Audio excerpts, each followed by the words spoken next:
Do'stlar, qadrdonlar, xayrli kun hammaga. Menga arzonidan keladiganlarga mana akalar, arzon silos.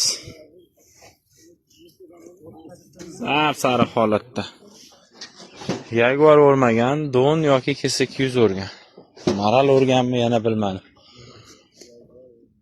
Manzili Farg'ona viloyat Satka-Kuruk atrofida. Yamalarimiz bor. Xudo xolasa sariq holatda. Bu ham где-то 50-60 tonna.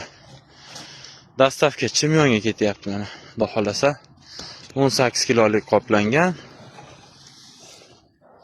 3 tonna. Kimga shunaqa siluslar arzoni kerak deydigan akalarga, menga doni muhim emas. Arzon bo'lsin deydigan akalarga jo'natib qo'yasizlar, like bosib. Kommentariyada nuqta bo'lsa ham fikr bildirib ketinglar.